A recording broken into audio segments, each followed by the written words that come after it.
बेगमपुर नामक गांव में रामू अपनी पत्नी गीता और बेटे मोनू के साथ एक छोटे से कच्चे घर में रहता था।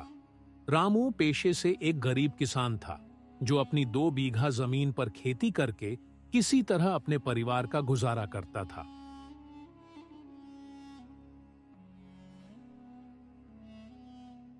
अजी, आज आप जरा जल्दी खेत पर चले जाइए। आज आपको फसल भी लगानी है। गर्मी बहुत ज्यादा पड़ रही है। दोपहर में काम करेंगे तो बीमार पड़ जाएंगे। अगर आप जल्दी निकलेंगे तो जल्दी घर भी लौट आएंगे। हाँ गीता, तुम बिल्कुल ठीक कह रही हो। आजकल इतनी तेज गर्मी पड़ रही है कि धूप में काम करना मुश्किल हो गया है। दोपहर में काम करके ऐसा लगता है जैसे जान ही निकल जाएगी।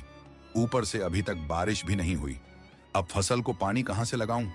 अगर ऐसे ही चलता रहा तो सारी फसल खराब हो जाएगी। इतना कहकर रामू घर से खेत की ओर निकल पड़ता है। रास्ते में उसे उसका दोस्त श्याम मिल जाता है। अरे रामू भाई, आजकल तू दिखाई ही नहीं देता। क्या बात है, इतना परेशान क्यों लग रहा है? क्या बताऊं श्याम भाई, इस बार बारिश नहीं हुई जिसकी वजह से खेतों को पानी नहीं मिल पा रहा। फसल दिन ब दिन सूखती जा रही है। इसी चिंता में डूबा रहता हूं। अगर फसल खराब हो गई तो घर कैसे चलेगा? खेती के अलावा मुझे और कोई काम भी नहीं आता। तू सही कह रहा है भाई। बारिश ना होने से सब किसान परेशान हैं, लेकिन इसमें हम कर भी क्या सकते हैं? चल भाई, तू अपना काम निपटा। मैं खेत पहुंचकर काम शुरू करता हूं। ठीक है, मैं थोड़ी देर में आता हूं।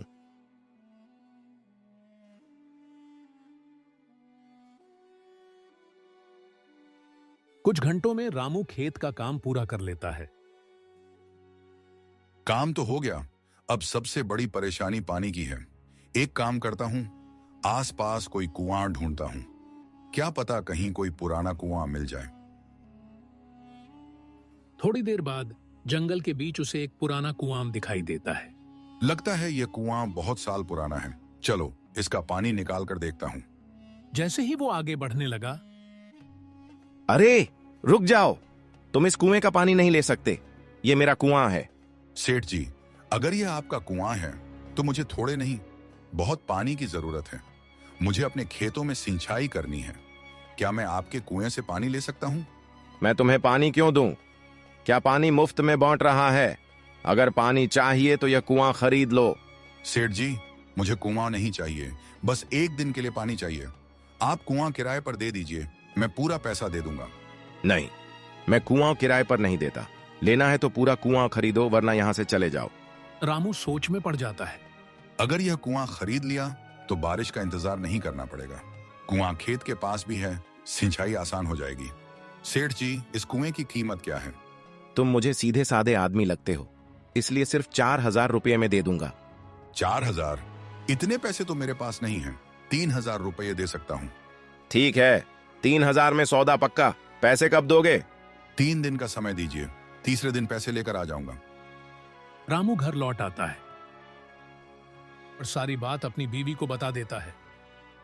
अजी, 4,000 का कुआं, इतने में तो कोई और काम शुरू हो सकता है। पैसे कहाँ से लाएंगे? गीता, खेती के अलावा मुझे कुछ नहीं आता। कुआं होगा तो बारिश पर निर्भर नहीं रहना पड़ेगा। पैसों का इंतजाम मैं श्याम से उधार ले लूंगा। जो भी करो सोच समझ कर करना, कहीं किसी मुसीबत में ना फंस जाए। रामू श्याम के पास जाता है। अरे रामू, अचानक कैसे आना हुआ? श्याम भाई, मुझे 4,000 रुपये उधार चाहिए। इतने पैसे क्यों? एक कुआं खरीद रहा हूं जिससे खेतों की सिंचाई कर सकूं। ठीक है भाई, मैं तुम्हें पैसे दे देता हूं। श्याम रामू को पैसे दे देता है और रामू पैसे लेकर वहां से निकल जाता है। रामू पैसे लेकर सेठ के पास जाता है और कुआं खरीद लेता है। जल्दी ही रात हो जाती है। अगले दिन सुबह रामू जब कुएं के पास पानी लेने जाता है। रुको, तुम इस कुएं से पानी नहीं ले सकते। लेकिन सेठ जी, कुआं तो मैंने आपसे खरीद लिया है। कुआं तुम्हारा है, लेकिन पानी मेरा है। यह सुनकर रामू अंदर से टूट जाता है। उसे समझ नहीं आता कि अब क्या करे। आखिरकार वह इंसाफ की उम्मीद लेकर गांव के सरपंच हरिहर के पास जाता है। रामू, पूरा मामला साफ साफ बताओ। रामू सारी बात बता देता है। इसके बाद लालचंद सेठ भी अपनी चालाकी भरी दलील सरपंच के सामने रखता है। तभी वहीं खड़ा श्याम, जो सब कुछ ध्यान से सुन रहा था, आगे बढ़कर बोलता है। सरपंच जी, अगर कुआं रामू का है और पानी सेठ का है तो बताइए, रामू के कुएं में सेठ का पानी कर क्या रहा है? अगर पानी सेठ का है तो वह खुद आकर अपने पानी को निकाल ले। श्याम की बात सुनकर सरपंच कुछ देर चुप हो जाता है।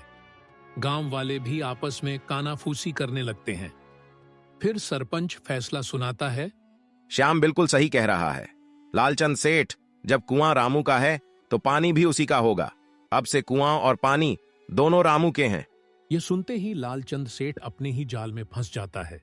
उसका चेहरा उतर जाता है। मुझे मेरा कुआं नहीं चाहिए, पानी भी तुम ही रख लो।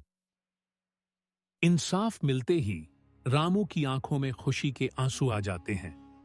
अब रामू को कुआं और पानी दोनों मिल जाते हैं।